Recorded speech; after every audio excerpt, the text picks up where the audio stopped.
The ball has dropped. It has occurred. It is 2023, full on, full frontal. Yeah, of course, you already know that because by the time you're getting this, it will be the second full week of 2023. But yes, everything has happened. We have moved on. We have made another full trip around the sun, working our way up. As of March, it'll be our second year doing TSG. We're moving quickly towards 3,000 downloads. Thank you, all the Steam people out there helping us get there. Make sure to download, listen often, tell a friend to tell a friend. Go rate, review on iTunes. Follow us on the socials. Do You Even Steam Bro at Instagram and Steam Gentleman Podcast on Facebook. We are here. We are back. We are energized. We are recharged. We are hashtag living our best lives. We're doing all those things. The resolutions have been made. It's I, Josh, the Birdman, coming back in with a triumvirate of geek, and we have assembled down in the Steam tunnels. Let me quickly introduce you to my co-host. This is the Three of Clubs himself, Mr. RaShaun Smith. Happy New Year to you, brother. Happy New Year to you and to all. What to do, how do you do? And good to be with all of you. Fantastic. All right. And joining me again, as always, taking his chair in the Grand Poobah seat in there, coming on in the mothership himself, the Star Child, Greg DeSense. What's going on there, Gregory? Just making no promises to be energized, but I am also welcoming in the new year. So happy New Year, everybody. Fantastic. We are here. I am going to start off the new year with some bold predictions. I am here. I'm going with some bold shit. And actually, this is exciting news because I think I have a new business model. I think we need to move on from the whole podcasting business model. And here's my plan, gentlemen. You, myself, all three of us, and whoever wants to join us, we're going to go on a road trip. Probably south of the Mason-Dixon line, but still, stay with me. Shit. Stay Negative. with me. It's turned into an action flick. You just lost me. Oh, yes, it is. But I'm telling you, this is our ticket to millions. We are going to install cameras at every Waffle House in existence. All right. And then all we simply do, set up a YouTube channel, do pay-per-view. And I'm telling you, within half a year, we will take UFC down. Because all I'm saying is the Waffle Houses, that seems to be where it's at, man. Fuck all these UFC pay-per-view fights that nobody seems to like in the end, man. They just seem to fight in the Waffle House for any given reason on any given day. Do you know, I've heard stories about particular dudes going back to fight servers at the Waffle House on multiple weeks. That has happened. That has been there, that these guys like just, you know, it's a continual rumble. Maybe it's a feeder league for the UFC. Maybe I'm overblowing it, but I'm just saying, the Waffle House, I think there's some real money to be made there. And I think that is the future of combat sports right there. Okay, you know? I mean, I'm not gonna say you're wrong, but that's just gonna be TikTok money. That's just gonna be TikTok money. Because World Star is not as hot as it used to be. Like World Star hip hop. Even around? It's still around. It's not what it used to be. It used to be like World Star. That was where you went to see the real ratchet up. And I don't know. I think it's gonna be on TikTok, but I mean, you can go ahead and try to be the Don King of that shit. I think there's real opportunity. I think we need vision here. I mean, RaShaun, are you with me? That's where the Don Kingness comes in. That's what I'm saying. I mean, I lived south of the Mason-Dixon line for a year or two. I have family down there. I see where you're going with that. I can just point out to you, obviously individuals listening to this, I just want to reference or give you reference to what Josh is talking about, because I'm sure at this time, similar to everyone else, you've seen first the video of a young lady who's a chef at your proper Waffle House, a location unknown, but let's just go ahead and assume proper Waffle House. Although, to be fair, if you're in a Waffle House, I don't care what state you're in, it's a whole new jurisdiction. So good luck. Yeah. But point being is, like, a chair gets thrown at this woman and she's working because of, beef breaks out and blah, blah, blah. And it's since been memed to John Cena being, sorry, it's automatic. But being morphed into, the person throwing the chair on and on and on. If people are actually watching either the video or the meme, you have to notice no one else is moving. Everyone is just kind of going along, either waiting for their order or finishing their food. That is actually what Waffle House is. There's shit jumping off at every other minute. What Josh talked about with people going back to fight people on like a repeated situation, I'll give you one better. It becomes a relationship. Literally, the dude shows up. All right, well, I'll see you next week, Terry. It's like, wait, you guys know each other's name? This is on schedule so much you guys know each other? Yeah, it's just Terry. He's got some issues. It's like, all right, you show up next time, sure as shit. Terry's there ready to fight. And he gets his licks in. Everyone just kind of does their business and they keep it moving.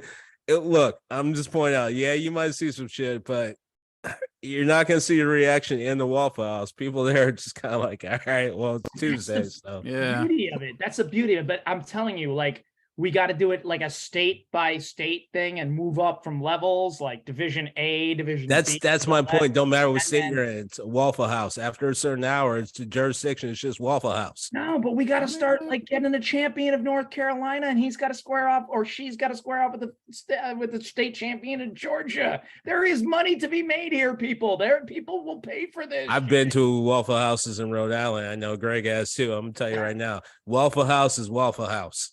There's a Waffle House in Rhode Island?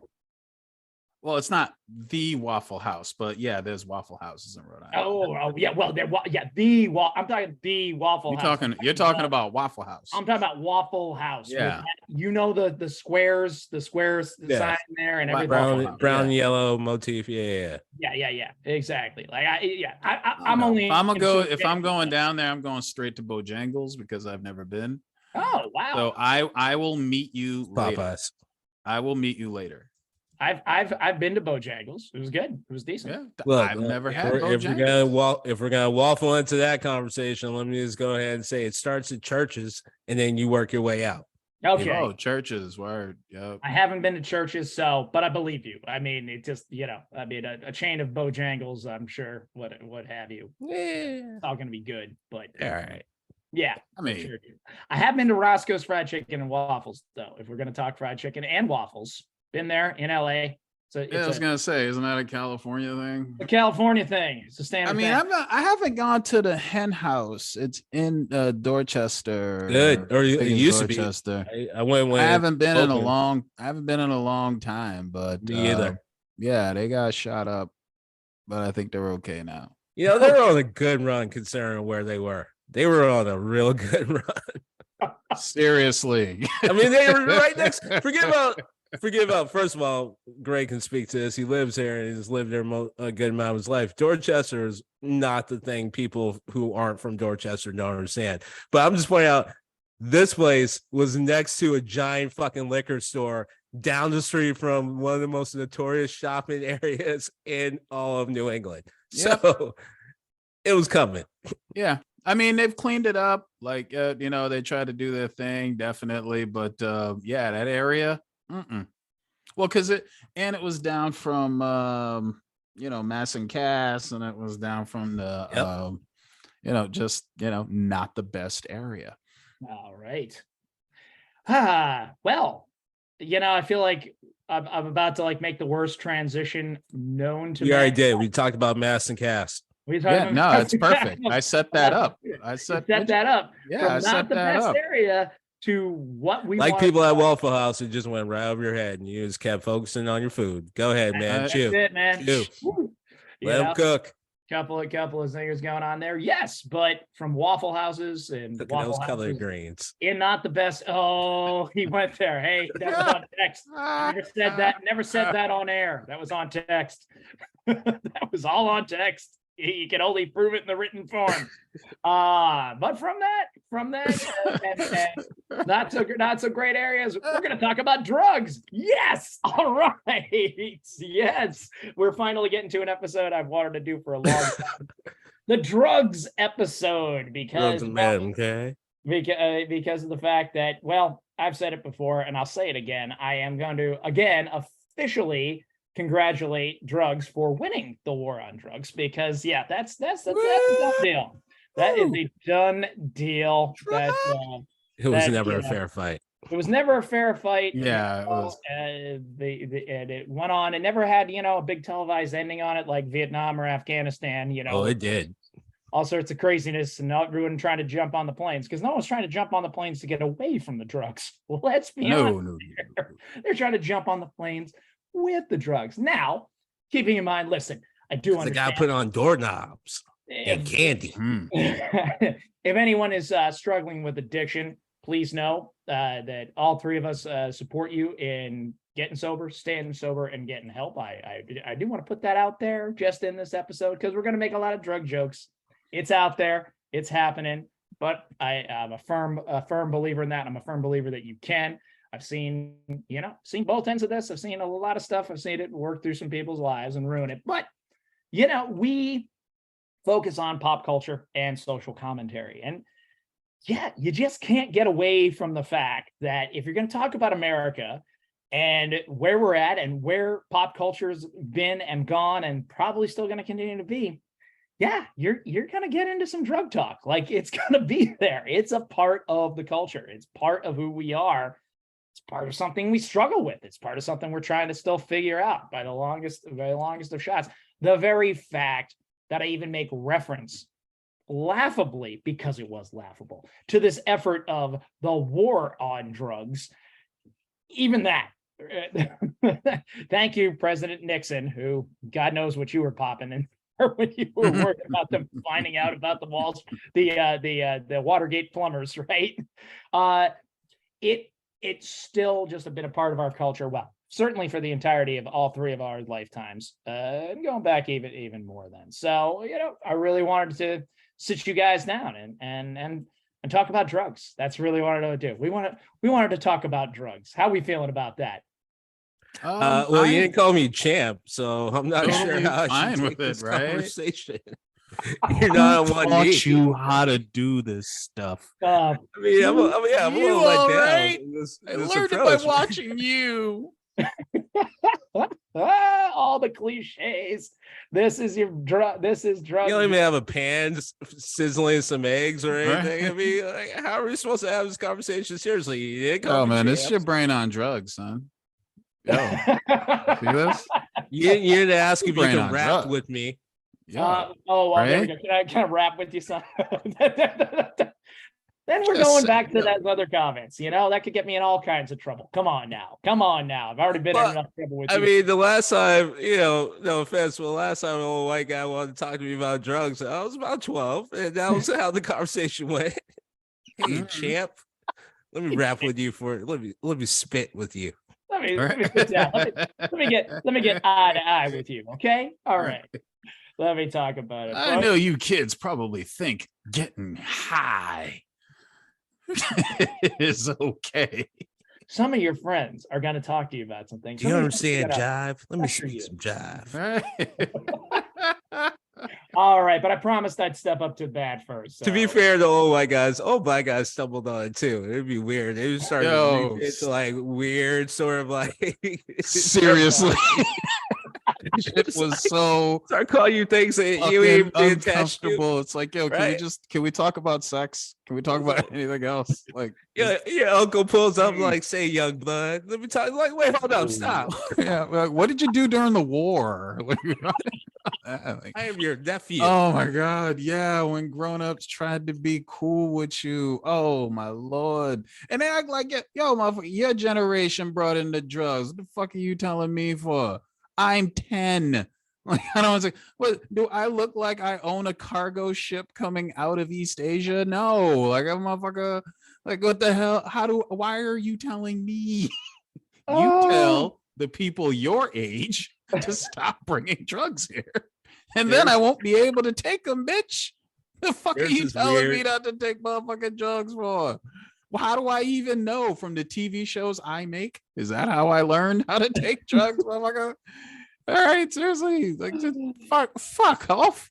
I just never understood that.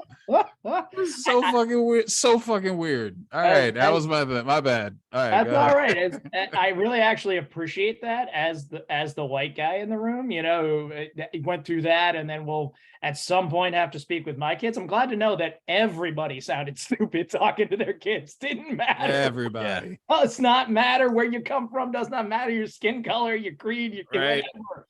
Everybody sounded stupid when they're like, "Hey, why don't you sit down? Why don't we have a little talk man to man, all right?" Talk about drugs. Now, you and your friends probably think you're cool out here getting high. Well, let me tell you, there's nothing cool about drugs. Don't tell me that, because I'm high and it's cool. So don't tell me that. I'm definitely gonna touch on how my childhood was just fucking weird because of everything we're about to talk about. But I was a weird kid, and I knew a lot of people that I probably should have known.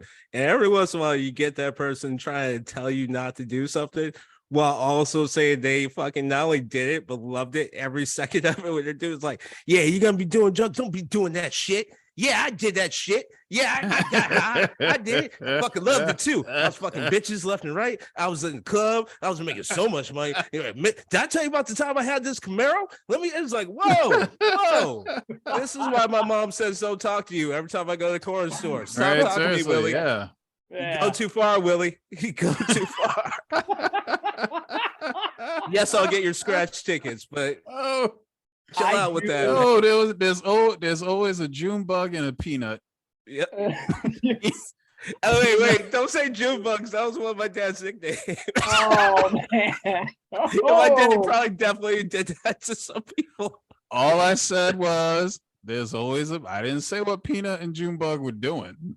I just said there's always a peanut and a June bug. And whoever peanut and June bug get, there is a story. All right. Oh, yeah. There's a story behind peanut and June bug. I'm just saying. There are people in my dad's hometown. If I walked around right now and said my dad's full government name, they would be looking at me like, "What the fuck are you talking about?" And then someone like, "Oh, you're talking about June, son. That June boy. That's June boy. That's." And they're like, and then you'd be sitting there like, "What the fuck does June stand for?" It's either Junior or June bug, normally both. So yeah, there are people to this day who would have life-saving stories. Either my dad helping them or the other way around. Don't know his name to save his life, but you say June bug. Oh, yeah. That's Warren Senior boy. Yep. All right. Well, one thing, Greg, I want you to, I want a shirt that says "You went too far, Willie." I need that. I need that in my life. And we need that for the fan base because, You went too far, Willie. RaShaun, I hope you were listening to your mama because it sounded like she had some good advice. Like, she was maybe not a great role model. It does sound like that. But all right, let me step up. I know we're going to get going. I'm sorry. I just have to share this because I just talked about my dad. But the man would always do this shit to me. He would always tell me, like, don't do something, and then literally tell me all the ways he fucking did it and how I could get away with it.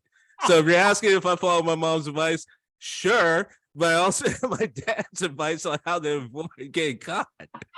So, which I'm sure half the time just reminded her of him. So in teenage years, and they're divorced by a couple of years, she's like, I just don't want to fucking deal with he or his version of his father right now. So I don't give a shit. So if anything, my dad was probably telling me exactly what the kryptonite was. Be like me to annoy the fuck out of your mom, and you can get away with a lot.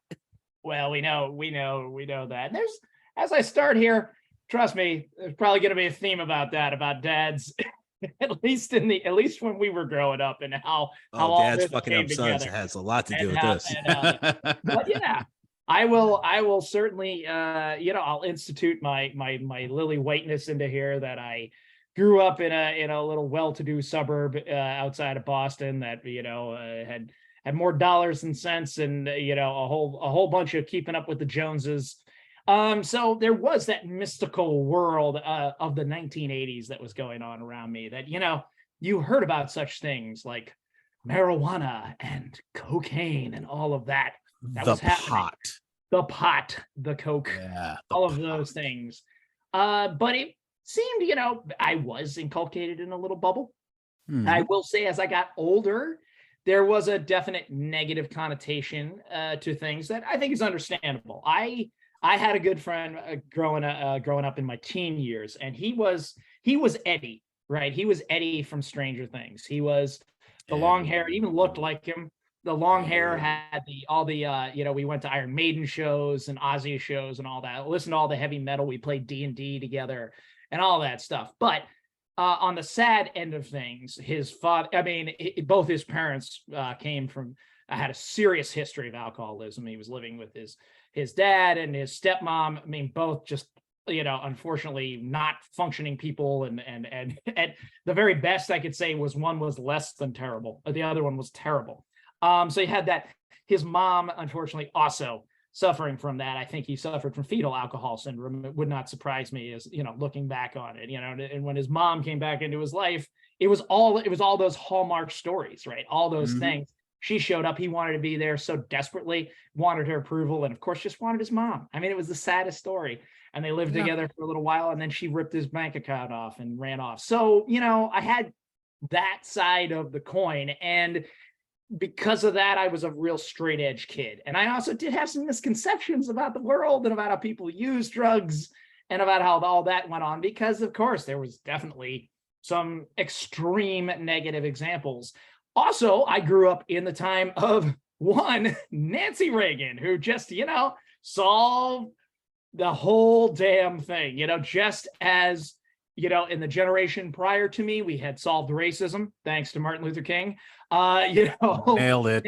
Nancy, right? Nancy just came on, just say no. And there it was. It was right there. I watched different strokes. I sat there, right? And, someone was offering Arnold drugs. Oh my God. It was frightening. And, Nancy herself came out of the White House to New York City with, we couldn't even see the Secret Service escort. And she just sat down in the classroom and just said, kids, just say no. And, it all seemed like it was going to be solved. I remember the video for Stop the Madness. Okay. I will try and remember to link that shit in this preview, in this bio, because if you want to see 80s cinematic, public service announcement genius, you got to see Stop the Madness, because nothing beats when the young man and young woman are looking at their pills and their paraphernalia and they throw them in the trash, and Arnold Schwarzenegger is running the trash truck. Just like pumps his fist that, again, we've done it. Like this here, it culminates everything that they were trying to tell us, certainly at the end of the 70s and into the 80s, which, unbeknownst to me, being a little kid who was not in going out to clubs and all of that, fucking all of these people were doing all the drugs, right? Arnold probably went and ripped a line right after filming that. I would bet some money, right? And then he lifted some weights because, it gets you ready to go.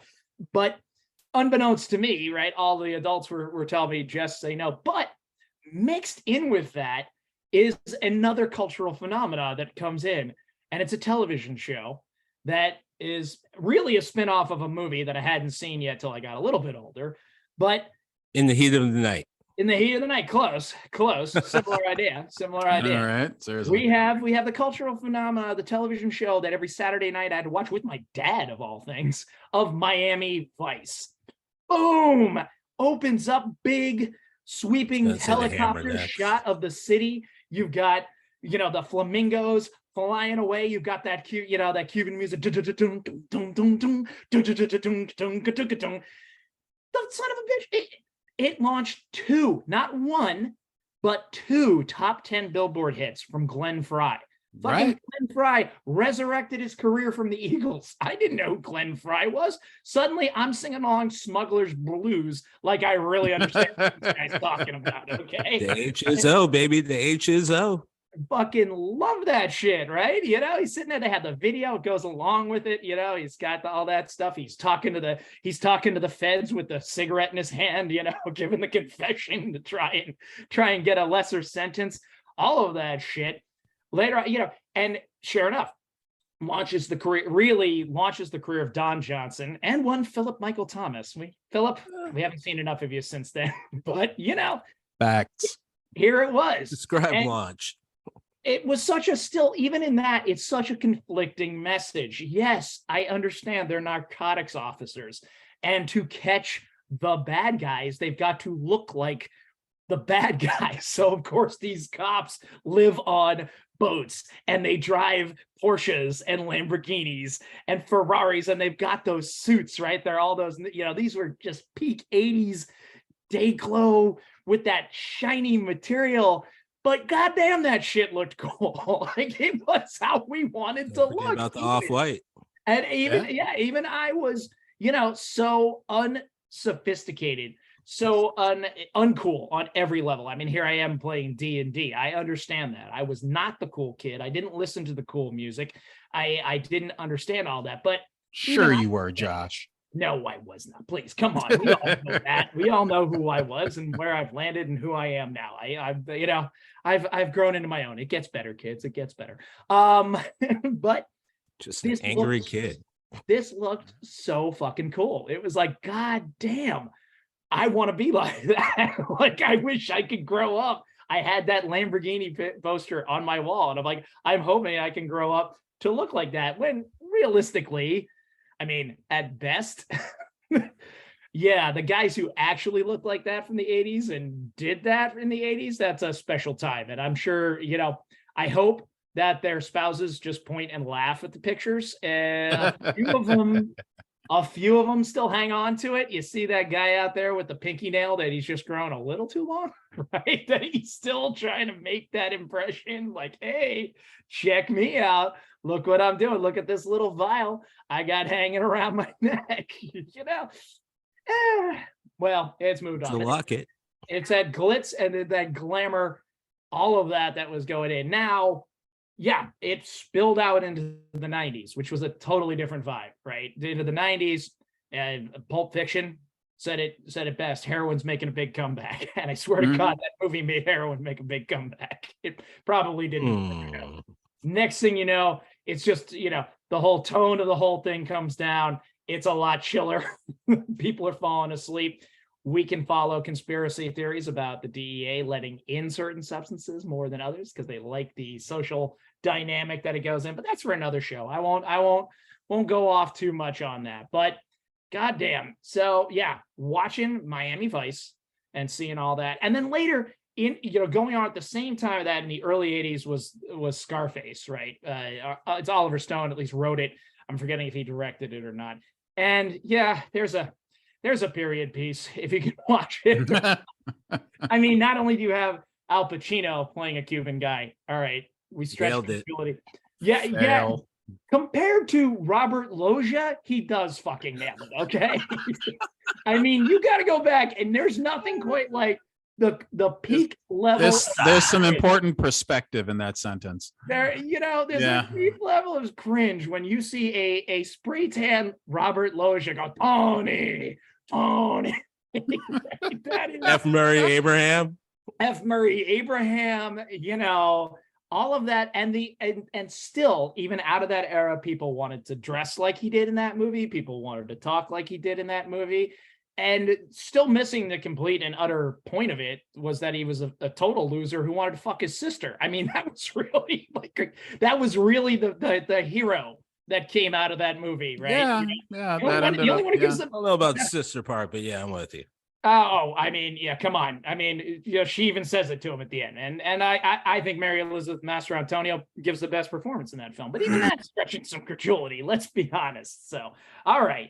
That's my 10 minutes. That was, how I was affected by drugs in the 80s. Because honest to Christ, I was a real straight-laced little kid. I mean, there's no two ways about it. But there was that glitzy dream. There was what I thought, drug dealers and the like really lived like and what it wanted to be. And maybe at that time it was, but maybe it was a simpler time. Maybe it was a more innocent time of cocaine running through the streets and people carving each other with. No, you're absolutely right. Because it always comes down to that just, classic American need to package the outlaw, Yes. So it's like, yeah, absolutely. Because they were, they were the drug dealers were the outlaws, kind of still are.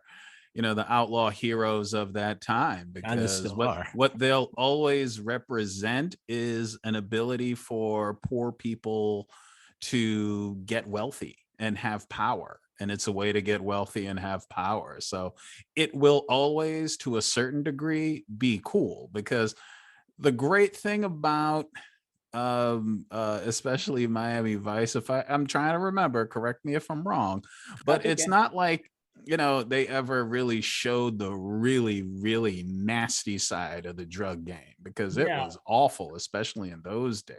No, but not once was there they never like busted an underage brothel. You know what I mean? Like they never, right? Yeah, they never came across like, somebody overdosing on something, and it was never all like that.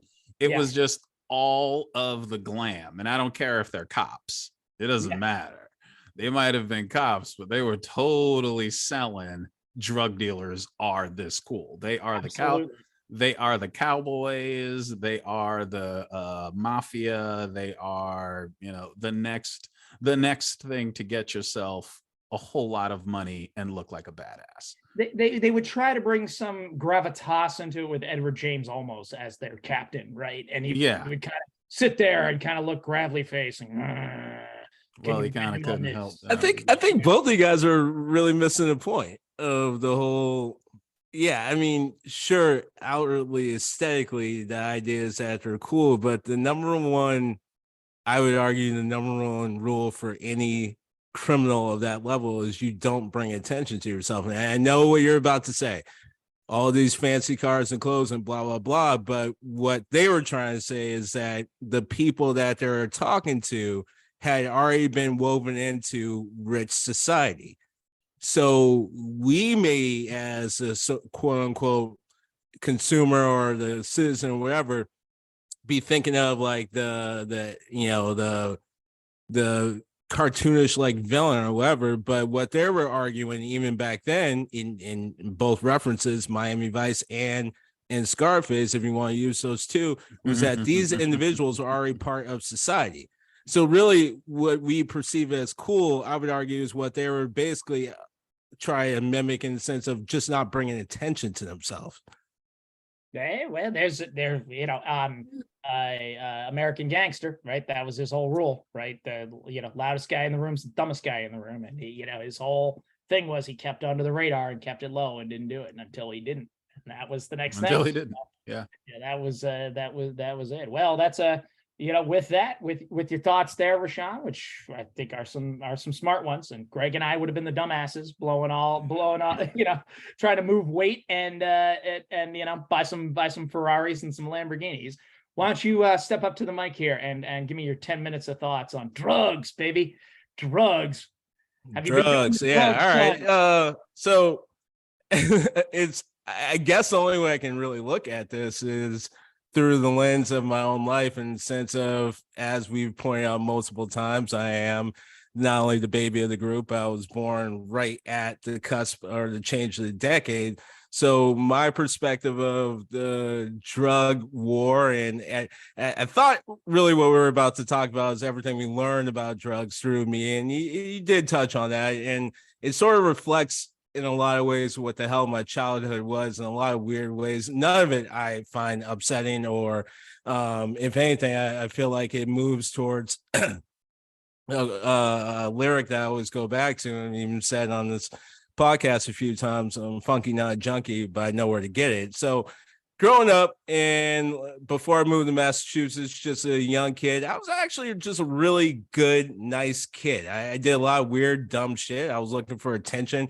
from my brother mostly, but, I loved my parents. I listened to everything they said, and growing up in the house that we grew up in, it was basically a non-starter. Just drugs weren't brought up, weren't part of the equation. If you saw it on TV, similar to just about everything else I saw, and the reason why my parents were fine letting me watch shit more mature in my age, they're very quick and very consistent in pointing out that's on TV. It's not real. It's make believe. It's either not real make believe in the sense of it's just made up and it's fiction, or it's not real make believe in the sense that's not for you. And how, if we're talking about movies, movies and what we learn from, the drugs in movies.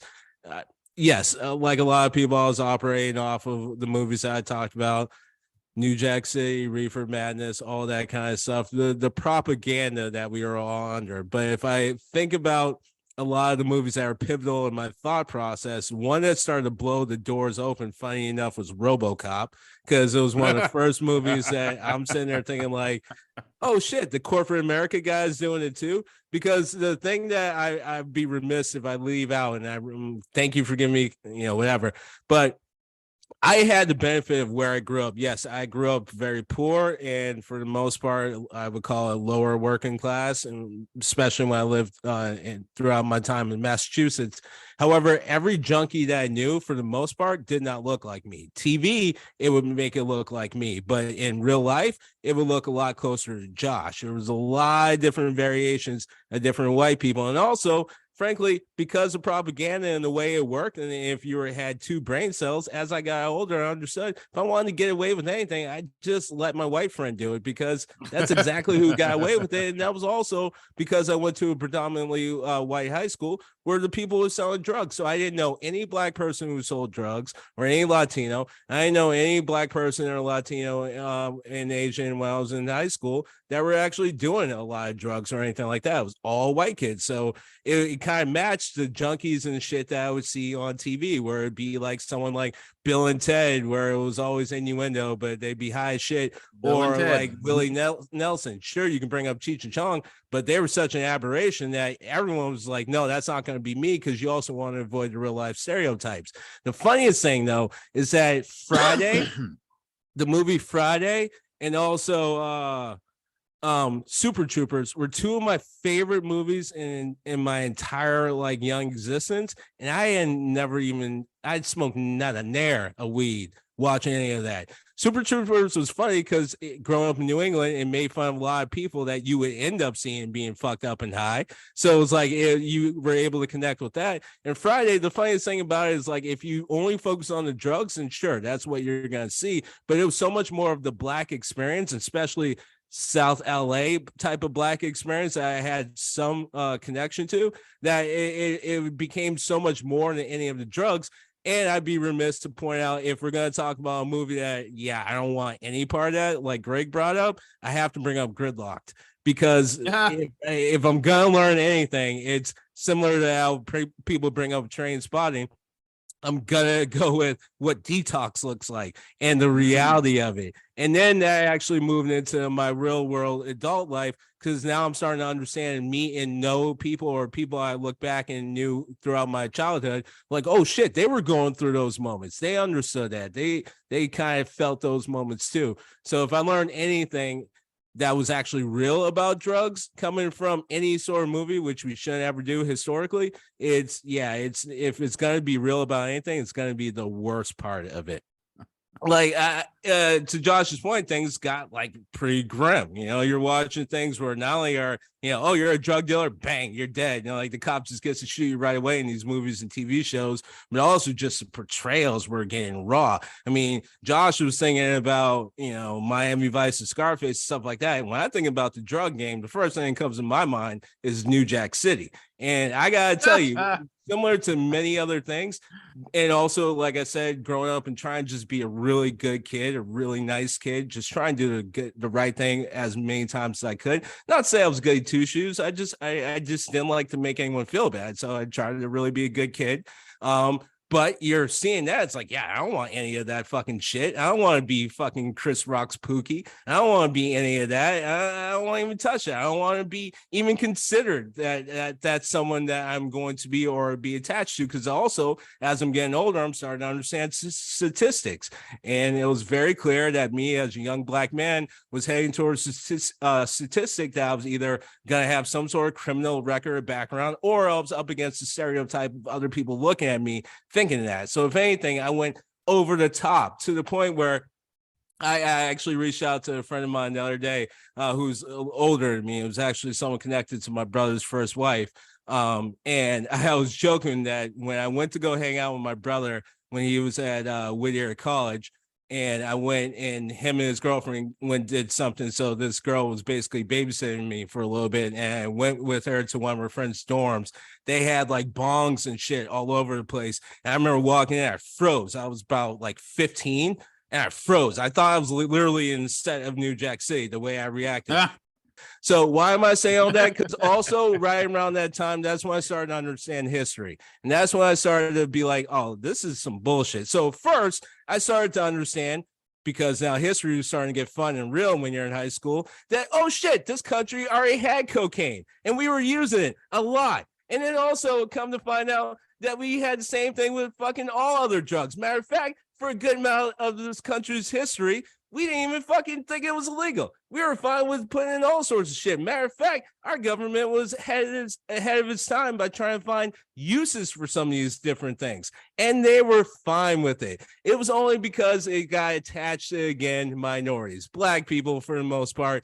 But hey, Chinese people in the Western manifestation, they caught some flack too. We all know Latinos and Mexicans been catching shit, Native Americans. So once it got attached to us, yeah, shit got real. So it was like, okay, so we're being hypocrites. It's not actually a horrible thing for you. We're being hypocrites. And then I started to actually pay attention to like also things that our country's done, like also the alcohol prohibition and how it even started. You would think that there was some health or scientific reason why we got to prohibition, but no, it was something very similar to the times we live in now, where it was just a group of people that started as a minority and they got their fucking pearls clutched and they convinced another person to clutch their pearls. And before you know it, this country shut down alcohol. And we were so quick to do that, we had no problem doing with any other illicit drugs. So the funniest part is that the thing I learned from all these movies and stuff like that was that we've been lying the whole time, which leads to things like reefer madness. The glorification of what happens when people get high is so fucking out of bounds and crazy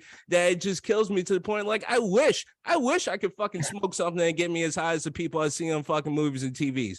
But come to find out, everyone's been lying. And they've been lying because most likely they've been fucking doing the drugs left and right. Have you watched 80s cartoons? I know I'm well past 10 minutes, and that's fine. You can cut out the first fucking 5. I don't give a shit. Have you watched 80s cartoons? Have you ever broke down the plot of any of these fucking cartoons? I'm focusing on cartoons because that's what they push to us kids. They didn't even have a fucking shot at trying to get any logic or plot across. These guys were just literally bumping lines and just fucking going crazy, and the only thing they could connect it to was goddamn commerce, which leads to the next point about drugs. And one other thing I learned from it when I'm watching movies, and it's weird because we really shouldn't fucking be looking to movies for history. I'm proving a point. We literally have been lying through movies left and right to create a narrative that we've all been following, to the point where I'm in dare class in the early 90s believing this bullshit. But the other thing that actually movies pointed out that has been very historically clear and true that we should be paying attention to, if you're going to learn anything from movies, learn this. We have a problem with drugs not because they care about how you feel or what's going to do to you or your family or any sort of health reason or any bullshit like that. This country cares about drugs because it stops the workforce. And when it starts fucking with the workforce, that's when this country jumps in, which is the reason why weed's now legal. It's not fucking with the workforce the way it used to. When they figure out the rest of it, that's when they're going to make it legal. They do not care about you. Well, again, right there, RaShaun, I still think, you should do some work for the U.S. swim team, because I don't think you inhaled in the last 2 minutes of that. I think you were going straight exhale. I think you were absolutely. Sorry. Again, cut out the rest. Cut out the rest. But I have to land this part. I can't come back to it. So the funky nut junkie thing. So why I brought that up, because now I'm doing the same thing I do every fucking episode. Josh, you can be mad at me. You can cut this into pieces. I don't give a shit. So what that also meant is, because I was such a good kid, such a nice kid, my parents trust me, and I did a lot of weird shit. I got involved in a lot of weird situations. I ended up talking to a lot of weird people. And before I was even fucking old enough to drive, it would be hard for my mom to drive through one part of Framingham to the other, and me not being saying hi to random ass people. And some of these people included fucking grown ass adults, people that, frankly, if I were an adult, I have some problems, and my kid fucking knew. Even understood. That was Peanut. Yeah.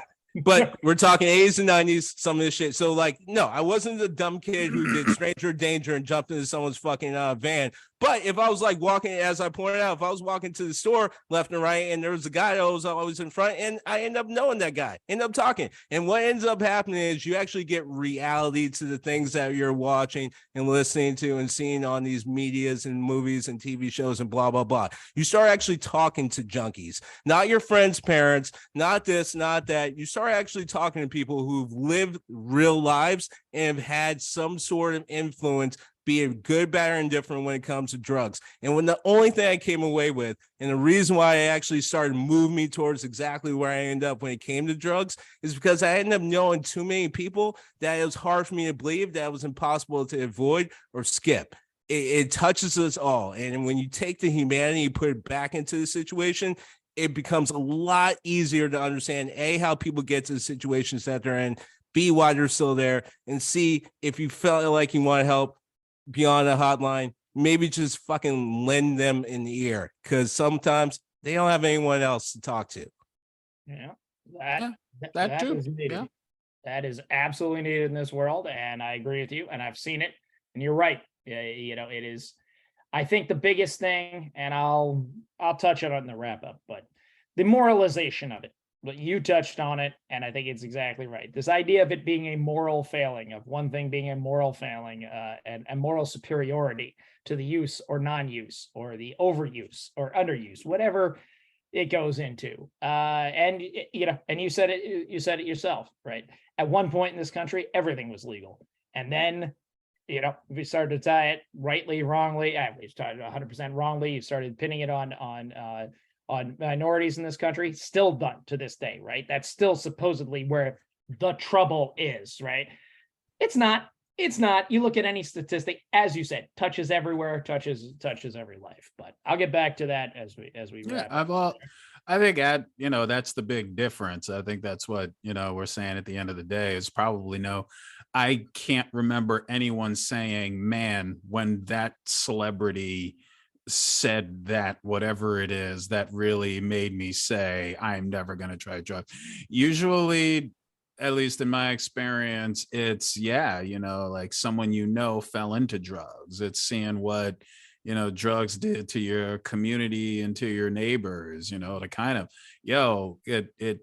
the things that you see people do in order to try to get drugs, it's an incredible thing, they said, all of a sudden your only priority in life is drugs. Like, it used to be family, school, friends, but now it's only drugs. Yeah. Well, that's that. Let's, with on that happy note, let's lead into your 10 minutes here, Star Child. Let's see what you got for us here on drugs and pop drugs. Drugs. Well, again, like this was another thing that, coming from my background, it was interesting to learn about, because again, like this seemed to be, at least for me, a uniquely uniquely American problem at that time. And so it's like, your first experience was the hippies, it was the 60s, and it was a big, you thought that the drug addicts were like the silly, fun kids with the feather boas and the bell bottoms. It's like, we didn't really know what the danger was. And even when, things got to Just Say No and Dare and shit, you still didn't really know. You knew it was bad. And your grandma and grandpa didn't want you doing it. But I mean, let's be honest, grown-ups don't ever want you having fun. So I'm just going to dismiss that shit right off the bat.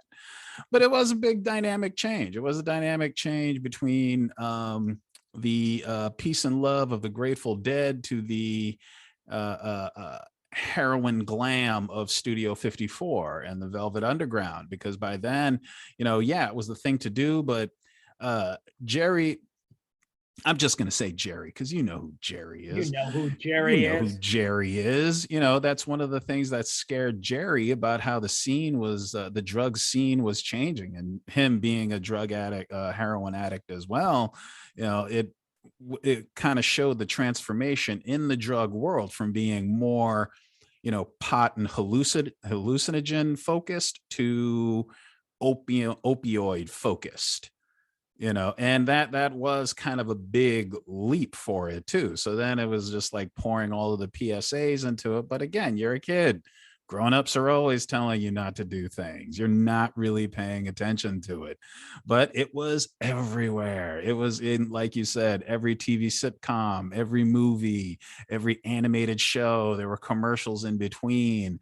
And it was just this constant barrage of just say no to drugs. And it was like, but do I actually really know anything about drugs or doing drugs? And then I saw a movie, Less Than Zero. Arizona Less Than Zero. It's like one of the earlier movies about, I think Robert Downey Jr. is in it. Robert Downey Jr. Yeah. And all I got away from that movie is if you do drugs, you will suck dick. I knew that much. I knew for a fact that you are going to suck dick if you do drugs, but otherwise didn't know anything else. And then later on, we were to find out that there's this thing called a drug dealer, and he is a bad person. But like you said, I don't know, Crockett and Tubbs, they seem like good guys, and it's like, the generic TV drug dealer bad guy or whatever who's going to get caught by Starsky and Hutch. I mean, okay, yeah, he was fucking scary, but no one really gave a shit about him either. So the window of what drugs just kept on changing. You had 90s hip hop, everybody was trying to look like a badass. Everybody was trying to look like a drug dealer and a gangster, even though they probably weren't actually drug dealers and gangsters. It was still marijuana focused for the most part. But the idea was to look like or emulate the actual drug dealers, leastwise in the music. What they actually did, that's another story altogether. So by these teen years in the 90s, between that and between, alt rock, all of them looked like drug addicts. Let's be honest, like Nirvana, Stone Temple Pilots. All of them looked. They looked like drug addicts. Yeah, they all did. So then I saw another movie, Trainspotting. I was done. Trainspotting puts it perfectly, and it is the perfect movie for the amount of excess and what kind of degenerate lifestyle it brings you down to. And it starts with, just very simply, we wouldn't do drugs if it didn't feel good. And that is exactly it. You have to remember, with drugs, feels fucking great. That's why you do it. You enjoy it. It feels awesome. But it also, in the exact same movie, dead babies and stealing from your parents and stealing everything that's not nailed down and just, ruining your life, and your entire family hates you, and just that real spiral. Like, that is the first movie I ever saw that really went down to the guttural, gross spiral that is being a drug addict. Because, they had it in other movies. But this movie was so honest about it in so many ways and so many dynamics, from Spud, who was just this happy, sweet little junkie that you really wanted the best for, to Sick Boy, who was an asshole, who was a James Bond obsessed asshole, and all of them completely destructive and awful human beings at a point in the movie. And they killed their friend, gets AIDS, and he dies, and it is also tragic. And then there's Begbie. Don't know what the fuck to make out of Begbie. Begbie was just Begbie. He just was what he was. But just the way it, puts this spotlight on this group of young men and what drugs does to their lives, I thought this is the PSA I've always been waiting for.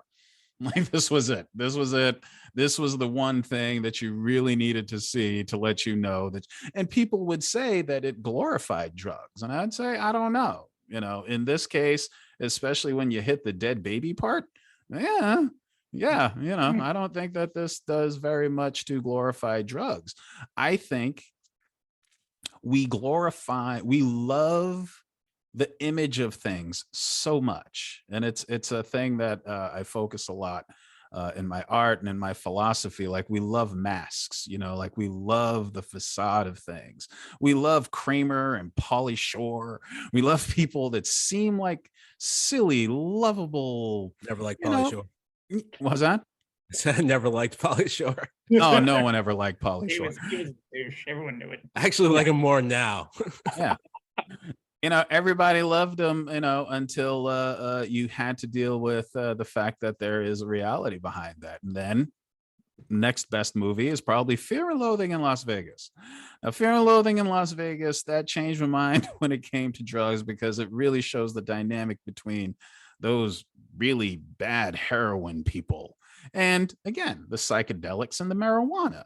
These guys had a whole briefcase of uppers, downers, poppers, laughers, every kind of psychedelic you could possibly think of, and a quart of rum. And they were just driving to Las Vegas, getting in all sorts of insane trouble. Now, most of it seemed like antics until the underage girl. Okay, now it's a problem. And you've trashed hotel room. You don't know how you got places. You can't feel the floor underneath you. You're hallucinating to terrifying fucking things. And you are, again, destroying your life, and you don't know reality from your delusions. And I think Terry Gilliam nails that in that movie. And that would be the scary part about drugs. Not understanding reality anymore, having your reality totally shifted. So that, I'm going to say, less than zero, Train Spotting. Well, no, less than zero, you will suck dick if you do drugs. Train Spotting, you could kill a baby. You'll probably kill a baby, and then you'll probably die. And Fear and Loathing in Las Vegas, those things really stuck with me as far as drug culture is concerned. And then, what RaShawn's saying, people I actually know who lost it, threw away everything for drugs. Like, this is a person that was a vibrant human being, and within a year, just a drug addict. And it's not say, you're dismissing them or their lives, but they really did throw away everything for this singular thing, just crack. And when you have that personal experience, and drug dealers, and you see what's happening to your community, and you're like, oh, well, only drug dealers get shot. Yeah, and their kids and their girlfriends and their parents and their grandparents, everyone gets shot, hands down. This idea that only drug dealers get shot is nonsense. Everyone in the vicinity gets murdered. So that, and coupled with those things in popular culture, yeah, that's why I have my current philosophy on drugs. Well, firstly, just to back you up, for me, it was Basketball Diaries. That was the one that really that you damn do it. drugs. You Mark suck. Mark Wahlberg. Oh, I can't believe I forgot about that. Don't forget about that. But I was totally, they Mark start off Wahlberg. huffing paint, and then that's Yeah, it. the coach scene The really coach. fucked me up. Oh yeah, Bruno Yeah. Kirby try to sleep with it like that. Okay, so that scared the shit out of me. I agree. Train Spotting scared the ever loving shit out of me, and that was like an anecdote from the Ramones. If you go back and there was like dirty toilet water being used to take heroin with, that's kind of what Train Spotting That's was. your life. Yep. Did become. So there's there. And I just want to, before RaShawn jumps in, I got it there. But I do have to say, if you ever want to laugh or just wow, someone lived like this for as long as they did and then ended up taking their own life, not dying from drugs. Read Hunter S. Thompson's. He had a couple different assistants, secretaries, for lack of better words, but people who helped him out, and all that. He would sort of write out his daily schedule, or they would write out his daily schedule. Holy shit. It starts, of course, with margaritas and rum and all of this. There's no food here. This is breakfast. A little bit of cocaine. At one point on his schedule, he actually has at one point in his schedule, he, no joke, has a note in there, start doing cocaine seriously. Like it's in like the part I've heard of that. Yeah, I've heard where that. we really start doing cocaine. I mean, you almost can't help but look at it with a certain amount of awe. Yeah. It's like, holy shit. No, I have heard that. On his schedule is like, start really doing cocaine now. And like there were a couple of bumps earlier in the day, but now. And to RaShaun's point, it was like, why the fuck would I know about drugs? I'm not a drug addict. Because I also, as you get educated, I actually did not know the composition of crack as opposed to cocaine. I do not know all of the ins and outs. Why would I? Right? Why would I? Like, why the fuck would I? Like, why would I? It makes no sense that you guys use junkie as an insult, but you're like, oh, this person doesn't know about crack. What a loser. Like, this makes no sense. So I was with you on that too. That one of the parts I remember that really hit home with me the most in American Gangster was I did like that they had a little montage about showing what was going on with his product. And that there was this other side to it for sure, Mm-hmm. right? That it was easy, that this was that moment taking that step back away from, for lack, the Miami Vice effect, for lack of better terms, even though that movie starts off, around the same time, similar times, I get to have my thought process and experience and my perspective because of the benefit of growing up, even in the worst places of Framingham versus like, say, Bronx or hell, even sadly through time, Roxbury and Dorchester and Mattapan in certain areas. I mean, I can keep going, but I also want to point out part of my perspective, similar to everything we're talking about. It was the benefit of growing up and not having to see real life equivalents that reflected me. It was always just the buffoonish shit I was seeing on TV. And as I got older, started to understand the real stuff with like detox. Then that was like, all right, I don't need the outlandish fictional shit to think about. I have this to work with if I ever want to think about horrible things. I knew people in that situation. Well, it's always those real world examples that are going to bring it home for you. Yeah, for real. Take out all the shit I said before, man. That was just No, not gonna do that. Come on, we'll figure that out. We'll make it all work. We make it all fly. We know how that works. Snip it like there's no more Fink children coming. Yeah. Talked to my urologist about that. Like I said, he had a sense of humor. There's a guy you want having a sense of humor, a guy with your balls literally in your hands. All right. Fink with a PH, right? With a well, Fink, right? You're Joe, right? Wrap up this first new one of the new year with our cheery subject on drugs. I will just leave you with one thing. I will tell you that I'll take away from all of my time on drugs and growing up watching Miami Vice and all of that shit is I believe that the war on drugs is the most misfought, misunderstood, foolish endeavor ever taken under by this country and maybe even by mankind itself. I think we have wasted countless dollars. I do understand that people have been affected negatively by drugs. I totally understand that, but I would 100% be for the decriminalization of it. I think it's foolish. I think it has put too many people in prison. I think it has killed too many people from violence that stems from it.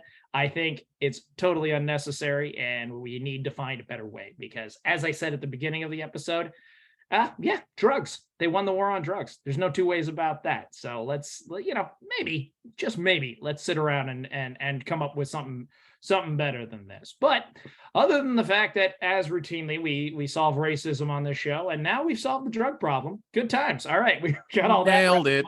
We nailed it. Got all that wrapped up. Greg, what are you doing? What are you doing heading out into the rest of your week and into your weekend? Oh, this week we're just relaxing, man. Holidays are done. Yeah. Holidays are done. Thank you, Jesus. Thank you, Santa. Thank you, Krampus. But we are just going to enjoy our very small, almost insignificant to-do list. Oh, thank God. Love to hear that. Yes, I'm so glad to be out of the holidays. Yeah, I'm all good. I'm all set. Oh, I am so glad. RaShaun, what you got going on for the rest of the week there? 3 of Clubs. What's up? You know me, I'm just going to perseverate on everything I said and didn't say, be upset, beat myself up about 3 to 4 times, write it down maybe twice. erase about 14 texts I'm going to send both of you guys to point to out know. what I wanted to say and do my best to make it to this time next Monday. All right, that sounds like a plan. I'm digging. Fingers crossed. Fingers crossed. You'll make it, dude. You'll make it there. We are looking forward to having you back there in our Monday recording. It might be drugs. Yeah. It's like that scene in Almost Famous. Don't do drugs, kids. Don't do drugs. Don't do drugs, but do make sure to go on over to iTunes, rate and review us, tell a friend to tell a friend, listen. God damn it, get someone in Maine, Vermont, and New Hampshire to fucking listen to us. Will you somebody up there pick it up? Come on. I'm gonna have to work on it's local, so Come on, Maine. I feel totally ashamed, man. Come on, Maine. Yeah. Maine. Whitest state in the nation. Come on. You can Maine. invite us into your ear holes and into your living rooms. Come on, this can happen. I'm gonna just keep on keeping on I'm so grateful to get my kids back into school. My youngest Gabe was looking at me like, are you grateful for that? I'm like, yeah. You try having you around here full time all this time. So we are glad to do that.